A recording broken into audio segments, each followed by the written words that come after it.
नमस्कार. एकदा खाल्ल्यानंतर चव विसरणार नाही अशी आज आपण मच्छी थाळी बनवणार आहोत. मच्छी थाळीमध्ये आज आपण झणझणीत असा कोळंबीचा रस्सा आणि कर्ली फ्राय बनवणार आहोत. अतिशय चविष्ट असे हे दोन्ही पदार्थ तयार होतात. तर आज आपण इथे मस्त असं झणझणीत कोळंबी रस्सा आणि कर्ली फ्राय बनवणार आहोत. तर हे दोन्ही पदार्थ कसे बनवायचे ते आज आपण ह्या रेसिपीमध्ये पाहणार आहोत. प्रथम आपण इथे खलबत्त्यामध्ये 4 ते 5 लसूण पाकळ्या, 2 ते 3 हिरव्या मिरच्या, तुम्ही कमी तिखट किंवा जास्त तिखटवाल्या मिरच्या वापरू शकता आणि हे आपण आता खलबत्त्यामध्ये ठेचून घेणार आहोत. तर इथे आपण कर्ली मच्छी स्वच्छ साफ करून घेतलेली आहेत आणि तुकडे करून घेतलेले आहेत. तर आता मॅरिनेट करून घेण्यासाठी आपण चवीनुसार मिठाचा वापर करणार आहोत. चवीनुसार मीठ, पाव चमचा हळद आणि 1 ते 1.5 चमचा आपण इथे जो ठेचा तयार करून घेतलेला आहे मिरची आणि लसणाचा, तो आपण इथे 1.5 चमचा वापरलेला आहे. आणि कोकम आगळ, कोकम आगळमुळे छान अशी चव येते. तुम्हाला जर कोकम आगळ वापरायचा नसेल तर इथे तुम्ही चिंचेच्या कोळाचा वापर करू शकता. पाव चमचा आपण इथे हिंगाचा वापर करणार आहोत. मच्छीला आपण व्यवस्थित असे सर्व मसाले लावून घेणार आहोत आणि 10 ते 15 मिनटासाठी मच्छी मॅरिनेट करून ठेवणार आहोत. तुमच्याकडे जर वेळ असेल तर 15 ते 20 मिनटंसुद्धा ही मॅरिनेट करून ठेवू शकता. तर इथे आता मसाले लावून झालेले आहेत आणि आता मच्छी आपण ठेवून देणार आहोत. तर इथे आता आपण कोळंबीचा रस्सा तयार करून घेण्यासाठी कोळंबी स्वच्छ साफ करून घेतलेली आहे. स्वच्छ 2 ते 3 पाण्याने धुवून झालेली आहे आणि आता आपण मॅरिनेट करून घेण्यासाठी मसाल्यांचा वापर करणार आहोत. मसाल्यांमध्ये चवीनुसार मीठ,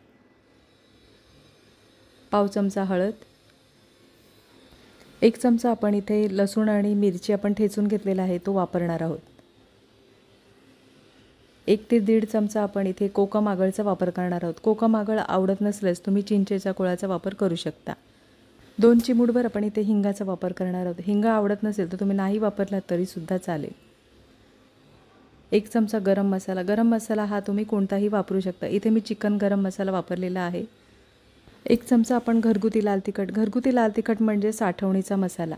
साठवणीचा मसाला नसेल तर तुम्ही कांदा लसूण मसालासुद्धा वापरू शकता. कोळंबीला मसाले व्यवस्थित असे लावून घेणार आहोत आणि 10 ते 15 मिनटासाठी आपण कोळंबी मॅरिनेट करून घेणार आहोत. कोळंबीला मसाले लावून झालेले आहेत आणि आता आपण मॅरिनेट करून ठेवणार आहोत.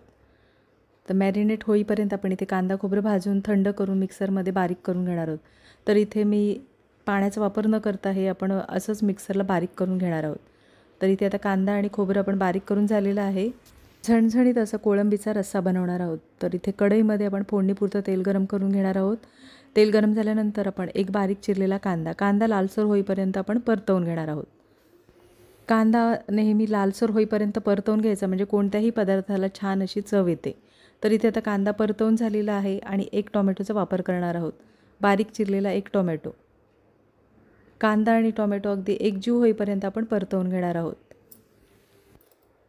कांदा आणि टोमॅटो आता परतवून झालेला आहे. कांदा टोमॅटो परतवून झाल्यानंतर 1 चमचा आपण आलं लसूण पेस्टचा वापर करणार आहोत. 1 चमचा आलं लसूण पेस्ट आपण परतवून घेणार आहोत. गॅसची फ्लेम स्लो ठेवायची आहे आणि आपण आलं लसूण पेस्ट अगदी 1 मिनिटभर परतवून घ्यायची आहे म्हणजे जो त्याचा कच्चेपणा असतो तो नाहीसा होतो. तर इथे आता आलं लसूण पेस्ट आपण परतवून झालेली आहे. घरगुती लाल तिखट आपण इथे 1 चमचा वापरणार आहोत. घरगुती लाल तिखट हे तुम्ही तुमच्या आवडीनुसार वापरू शकता. तर इथे आपण तेल सुटेपर्यंत आपण मसाला आता परतवून घेणार आहोत. गॅसची फ्लेम स्लो ठेवायची आहे आणि मसाला आपण परतवून घेणार आहोत. तर अगदी तेल सुटेपर्यंत आपण मसाला परतवून घेणार आहोत. मसाला परतवून झालेला आहे आणि आता आपण कांदा खोबरं वाटून घेतलेला आहे. तर इथे तुम्हाला रस्सा कितपत घट्ट किंवा पातळ हवा आहे त्याप्रमाणे तुम्ही कांदा आणि खोबऱ्याचं वाटण आहे ते तुम्ही वापरायचं आहे. तर इथे आपण साधारण 1 मोठा चमचा आपण इथे कांदा आणि खोबऱ्याचं वाटण आपण परतवून घेणार आहोत.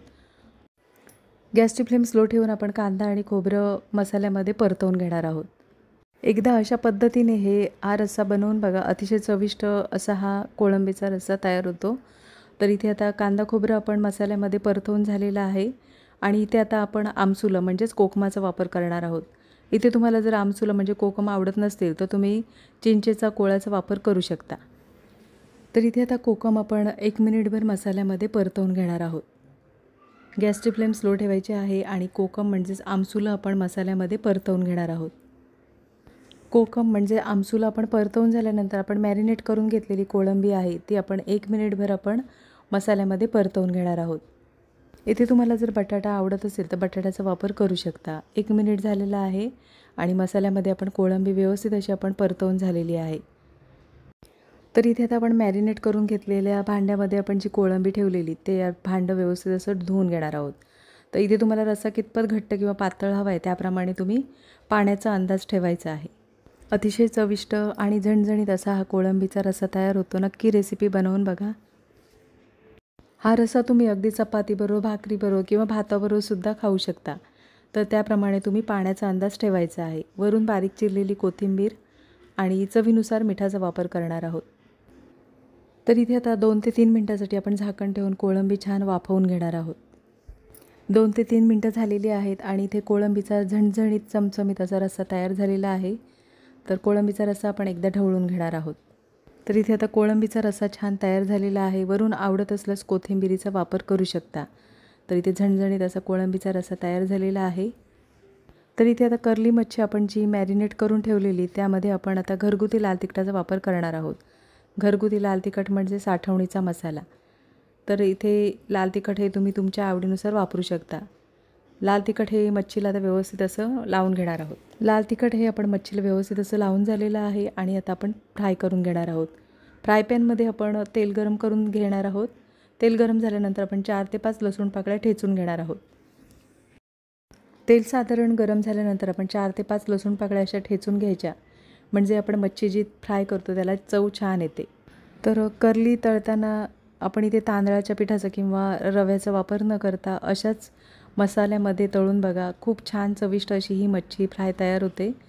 अतिशय चविष्ट, ह्याला जरी काटे असतील तरी मच्छी चवीला खूपच छान लागते। तर इथे आता कर्ली आपण अलटून पलटून अशी खरपूस अशी तळून घेणार आहोत। तर इथे आता मच्छी कर्ली छान आपली दोन्ही बाजूने तळून झालेली आहे आणि आता आपण ती एका ताटामध्ये काढून घेणार आहोत। अतिशय चविष्ट असे दोन्ही पदार्थ तयार होतात। नक्की रेसिपी बनवून बघा। तर इथे आता मच्छी कर्ली फ्राय तयार झालेली आहे आणि एका ताटामध्ये आपण काढून घेणार आहोत। अतिशय चविष्ट अशी ही मच्छी थाळी तयार होते। नक्की रेसिपी बनवून बघा आणि कमेंटमध्ये मला नक्कीच सांगा। आजची रेसिपी आवडली असेल आणि चॅनलवर नवीन असला तर चॅनलला सबस्क्राईब करा। मस्त गरमागरम असा वाफाळता भात आणि झणझणीत असा कोळंबीचा रस्सा आणि कर्ली फ्राय। तर नक्कीच रेसिपी बनवून बघा। पुन्हा भेटू अशाच चमचमीत नवीन रेसिपीमध्ये।